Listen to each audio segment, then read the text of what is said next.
নমস্কার।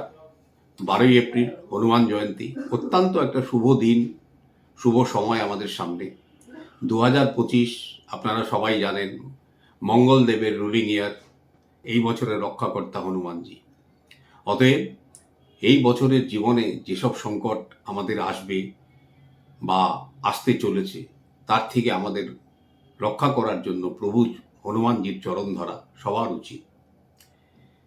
এই হনুমান জয়ন্তীতে কয়েকটা ছোট ছোট জিনিস এবং একটি বিশেষ মন্ত্র ওই দিন যদি আপনি উচ্চারণ করতে পারেন, ভগবান শ্রীরামের আশীর্বাদের সাথে হনুমানজি কিন্তু আপনাদের রক্ষা কবচ হয়ে সঙ্গে থাকবে। কয়েকটা জিনিস আপনার লাগবে, সেগুলো আগে একটু নোট করে নেবেন। একটি লাল চেলি, 5টি কলা, 5টি লাড্ডু, একটা মৌলি, লাল মৌলি, কিছু ছোলা, গুড়, চামেলির তেল, প্রদীপ এবং ধূপ। এগুলো পারলে আগের দিন জোগাড় করে নেবেন। আরেকটি লাল আসন, যদি এই ক্রিয়াটি আপনি বাড়িতে করতে চান। তবে আদর্শ হচ্ছে কোনো হনুমানজির মন্দির বেছে নেবেন, যেখানে হনুমানজিও আছেন এবং ভগবান শিব শঙ্করও আছেন, এইরকম জাতীয় মন্দির, বা শুধু হনুমানজি থাকলেও চলবে। সকালবেলা স্নান টান করে হনুমানজি মন্দিরে চলে যাবেন। তার আগে চামেলির তেলের সাথে একটুখানি মেটে সিঁদুর গুলে একটা জায়গাতে রাখবেন। গিয়ে প্রথমে আপনি বাবার চরণে লাগিয়ে দেবেন। অত বাটিটা রাখবেন একটা জায়গায় সরিয়ে আপনার গৃহে অন্যান্য মানুষের ধারণ করার জন্য। বাবাকে লাল চল্লি পরিয়ে দেবেন, একটি জবার মালা দেবেন। তারপর একটি পেতলের থালাতে কলা, লাড্ডু, গুড়, ছোলা, 5টা পানের খিলি, মিষ্টি পান, তার মধ্যে একটা করে লবঙ্গ গেঁথে দেবেন। দিয়ে বাবাকে ওইটা ভোগ হিসাবে দেবেন। আর লাল মৌলিটা বাবার চরণে ঠেকিয়ে একটু ওই মেটে সিঁদুর মাখিয়ে ওই থালার মধ্যেই দেবেন। একটা প্রদীপ যেটা আপনি নিয়ে যাবেন, তার মধ্যে চামেলির তেল আর একটা সলতেটা পারলে একটু লাল দেওয়ার চেষ্টা করবেন। লাল তো আর পাওয়া যায় না, লাল কাঠ নিয়ে নেবেন, তাকে গুটিয়ে সলতের মতো করে নেবেন এবং ওই দিয়ে ওই প্রদীপটাকে প্রজ্বলিত করবেন।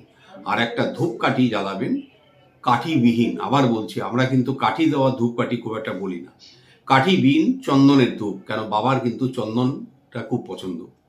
যারা পারবেন অশ্বত্থ গাছের পাতা জোগাড় করবেন 11টা, লাল সুতো দিয়ে তাকে একটা তোরণের মতো করবেন, আর একটা খাগের কলম দিয়ে জয় শ্রীরাম কথাটা চন্দন দিয়ে লিখবেন, লিখে ওটা বাবাকে পরিয়ে দেবেন। যারা না পারবেন একটা দিলেও চলবে। অতঃপর আপনি ওই স্থানে দাঁড়িয়ে 3বার হনুমান চালিসাটা পাঠ করবেন। যখন সব পাঠ হয়ে গেল, আরেকটা বিশেষ মন্ত্র, আজকে যে কথাটা বলছি, এটা কিন্তু আপনার জীবনের সমস্ত দুর্ঘটনা, দুর্ভোগ, দুঃসময়, সমস্ত জিনিস থেকে আপনাকে দূরে রাখবে। ভালো করে এটাকে শুনবেন। ওম নমঃ ভগবতী হনুমতে নমঃ, এই কণ্ঠে হাত দিয়ে বলবেন। ওম নমঃ ভগবতী হনুমতে নমঃ বলে কপালে ঠেকাবেন। এরকম 9বার করবেন। দেখবেন যখনই আপনি কণ্ঠে এরকম বলবেন, একটা রিদম মতো হবে, গোটা শরীরে দেখবেন সেটা ছড়িয়ে যাবে। 9বার করার পরে ঠিক মন্দির থেকে যখন বেরিয়ে আসবেন, পকেট থেকে দেশলাইয়ের একটা বাক্স নিয়ে যাবেন, চুপচাপ হনুমানজির পায়ের কাছে রাখবেন, কেউ যাতে দেখতে না পায়। আর যদি কেউ লোকটোক থাকে, যদি কোনো অন্য ভক্তরা থাকে, আপনি অপেক্ষা করবেন কখন মন্দির ফাঁকা হচ্ছে। আপনাকে কিন্তু এমন সময় করতে হবে যে কেউ ওটা না দেখে, চুপচাপ এই দেশলাইটা রেখে দিয়ে নমস্কার করে চলে আসুন। বাড়িতে এসে সবাই প্রথমে ওই মেটে সিঁদুরটা একটু একটু করে কপালে নেবেন, আর ওই মৌলি যেটা নিয়ে এসছেন একটু মেটে সিঁদুর তার মধ্যে মাখিয়ে হাতের মধ্যে প্রত্যেকে বাঁধবেন। অন্তত 5টা পাক অতি অবশ্যই দেবেন। আর বিশেষ কিছু আপনার সকালে করণীয় নেই। এবারে যাবেন বিকেলবেলা, আরেকটা জিনিস করণীয় আছে।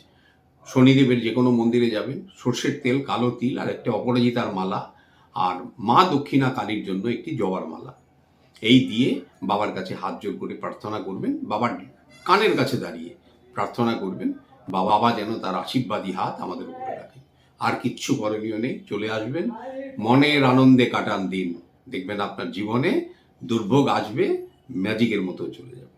নমস্কার, সবাই ভালো থাকুন। ওম নমঃ শিবায়।